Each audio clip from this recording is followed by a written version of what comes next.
Hola, soy Luis Goríbar, bienvenido otra vez, semana 2 de este canal. Hoy vamos a hablar de ciencia pura.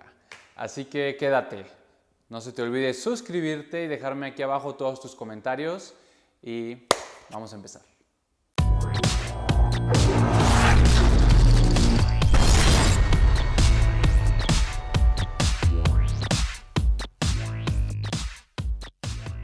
Así que ciencia.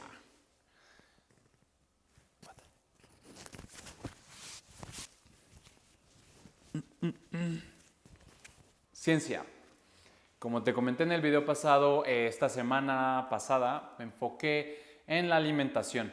Te conté que me iba a guiar en este libro que habla de la dieta cetogénica, y te voy a contar un poquito cómo funciona en el organismo. Antes que nada te aclaro, yo no soy nutricionista, nutriólogo, no soy bariatra, no soy médico. Todo lo que conozco es por lecturas de los últimos 10 años, de que he vivido nutriólogo tras nutriólogo, dieta tras dieta, y bueno. Lo que te voy a contar ahorita es cómo funciona el organismo, y te lo voy a contar súper básico, súper simplificado, y por ahí algún biólogo, médico va a decir que estoy diciendo locuras. Cuando comemos, en el momento que comemos, metemos comida a la boca, la tragamos, los niveles de glucosa en nuestra sangre se elevan. En ese momento, nuestro organismo, a través del páncreas, secreta insulina. La insulina lo que hace es tomar a todas las moléculas de glucosa en la sangre y llevarlas dentro de las células. Así es como las células obtienen la energía de lo que comemos. Pero las células tienen un límite. Cuando llega el límite de glucosa que aceptan las células, la insulina lo que hace es deshacerse de la glucosa en sangre, porque es riesgoso tener glucosa en sangre alta. Entonces lo que hace la insulina es abrir las puertas de las células adiposas, las células de grasa, y ahí es como va almacenando la glucosa en un proceso biológico súper complejo, convirtiendo la glucosa en la sangre en grasa guardada en las células adiposas. Una vez almacenada la glucosa en las células adiposas en forma de grasa, o sea, una vez que se ha llevado a cabo el proceso biológico, la síntesis, nosotros seguimos comiendo porque seguimos comiendo. Entonces seguimos llenando nuestro torrente sanguíneo de glucosa, nuestro páncreas sigue secretando insulina y la insulina sigue haciendo su trabajo. Llamada. Pero las células tienen límite de recepción de glucosa, de energía, entonces se sigue yendo todo ¿para dónde? Para las lonjitas. Sin embargo, corremos un riesgo de que nuestro organismo se vuelva resistente a la insulina, que es un proceso prediabético incluso. ¿Qué significa la resistencia a la insulina? Con una analogía muy clara. Imagínate que te mudas a vivir cerca del aeropuerto y los primeros días es imposible dormir, es imposible estar en tu casa por el ruido de los aviones. Pero conforme pasa el tiempo, pasan las semanas, los meses, los años, llega un punto en el que ya ni siquiera escuchas los aviones y estás adaptado. Lo mismo pasa en el organismo. Después de que hay tanta insulina en tu cuerpo, los receptores de la insulina ya no funcionan. Y entonces requieres todavía más insulina. Y la insulina es clave para la pérdida de grasa. Cuando hay insulina en tu organismo, la quema de grasa se bloquea y al contrario, se activa el almacenamiento de grasa. Y es fácil de verlo, por eso muchos pacientes con diabetes requieren de inyecciones de insulina porque la que su cuerpo produce no es suficiente. Y entonces llegas a un círculo vicioso donde inyectas insulina y creas más resistencia a la insulina. Y precisamente eso es lo que el Dr. Fung analizó, y por eso es tan revolucionaria su método de tratamiento, incluso cura y revertir diabetes. Y también caemos a un círculo vicioso todavía peor, porque si hay resistencia a la insulina, los receptores en las células ya no funcionan con el nivel de insulina que tienes y ya no entra energía a las células, entonces tienes hambre. Puedes llegar a estar gordo, con muchas lonjas, muy obeso incluso, y estar con hambre, hambriento, con antojos, porque tus células se están muriendo de hambre, porque se están muriendo, porque las células no tienen energía. Entonces sigues comiendo y aumenta la insulina y aumenta la resistencia y aumenta la obesidad y bueno, caes en un círculo, en un espiral vicioso. Entonces lo que requerimos es, si ya estamos en ese estado de resistencia a la insulina y lo que muchos médicos dicen, ¿cómo sé si soy resistente a la insulina? Si tienes pancita, si estás panzón, si tienes grasa abdominal, es muy probable que seas resistente a la insulina. ¿Y cómo lo resolvemos? Eso es lo importante. Pues claramente la manera para solucionar este problema es mirando lo que comemos. Porque justamente cuando comes es cuando se elevan los niveles de glucosa y la insulina. Entonces requerimos mirar lo que estamos consumiendo. Y de entrada, los carbohidratos son los que así disparan los niveles de glucosa en la insulina. Porque los carbohidratos básicamente son eso, son energía instantánea. No sé, imagínate, te tomas un vaso de leche con azúcar o con miel o unas galletas y en friega sientes así, bueno, ¿qué te tomas? Ese refresco de la lata roja, ¿no? Te la tomas y sientes que vuelas, pero al ratito se te baja. ¿Por qué? Porque lo consumes inmediatamente. Así que requerimos ver los alimentos. Hay un índice que se llama el índice de insulina que precisamente mide o es un indicador de qué tanto afecta o incrementa la concentración de insulina cierto alimento. Los alimentos con mayor índice de insulina pues son las pastas, los panes, las galletas, el azúcar, las papas, por ejemplo, y los que menos tienen son las grasas. Mantequilla pura de vaca, crema de vaca, el tocino, ¿sabes? Las carnes grasosas. Y hay algo aquí sumamente importante. Por ejemplo, cuando te dice el nutriólogo que te comas un omelette de puras claras, pues le estás quitando la grasa. Ya esos son mitos, son estudios de la vieja escuela, la ciencia avanza día tras día. Los alimentos light, por ejemplo, si tú vas al supermercado y tomas un yogurt light, pues es bajo en grasas, pero mira la cantidad de azúcar que tiene. La cantidad de azúcar y de carbohidratos es altísima.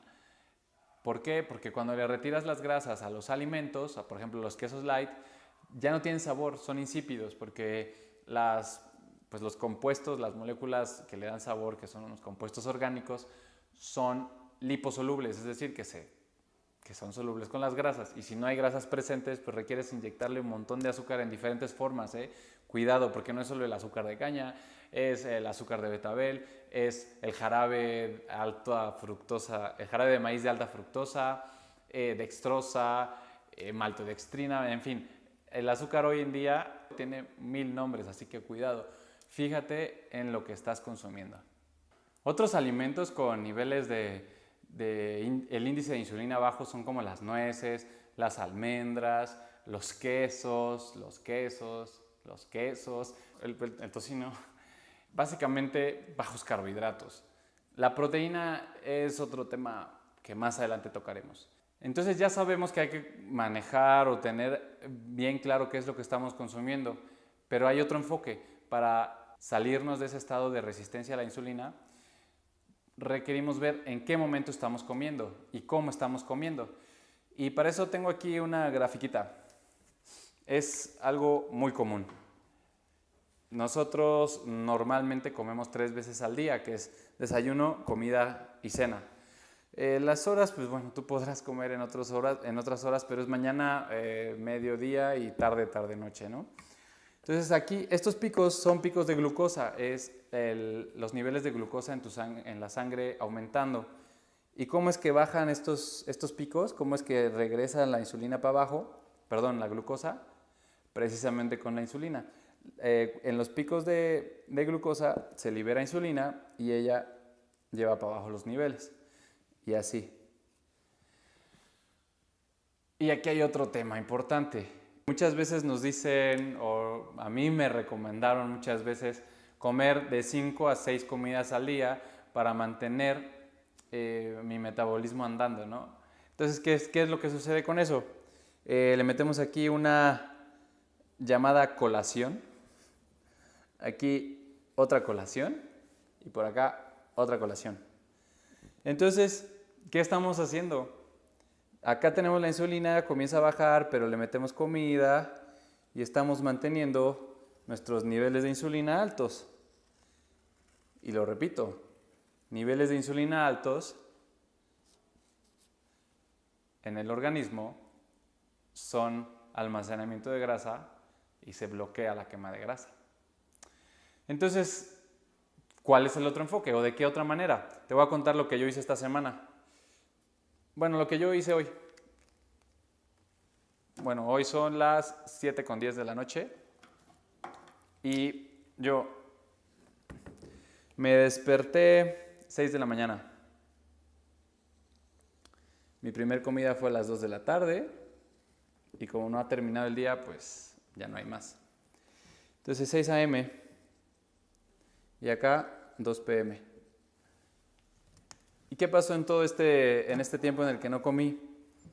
Pues la insulina y la glucosa estuvieron bajas y en este periodo es un periodo de quema de grasa porque el organismo requiere de energía y si no estoy consumiendo carbohidratos, si no hay glucosa en mi torrente sanguíneo, requiere recurrir a energía almacenada. De donde toma primero es del almacenamiento o del recurso que se llama glucógeno. El glucógeno es una serie de moléculas de glucosa aglutinadas de alguna manera, almacenadas en los músculos y en el hígado. Una vez agotado el glucógeno, entonces sí, recurre al almacenamiento a los almacenes de grasa. La grasa la convierte nuevamente en otros cuerpos que son cuerpos cetónicos, donde comienza la cetosis y todo el tema de la dieta cetogénica. Pero entonces regresamos a esto. Entonces, ¿qué requerimos aquí? Aquí es donde comenzamos a hacer nuestros niveles de insulina baja y nuestro organismo se comienza a recuperar. Esto es en un día. Por acá en un rato me voy a comer algo. Entonces, nuevamente voy a subir mis niveles. Pero ya después, cuando me vaya a acostar, 10 de la noche, 11 de la noche, hasta nuevamente las 5 o 6 de la mañana, voy a tener un periodo sin consumir con niveles bajos de glucosa. Y así, y esto es lo que yo he estado haciendo en esta semana, comiendo de esta manera. Cuando sí tengo 3 comidas, pues cuido mucho lo que consumo, muy bajos carbohidratos. Y bueno, este es el esquema del ayuno intermitente que en otra ocasión lo voy a tomar con más detalle.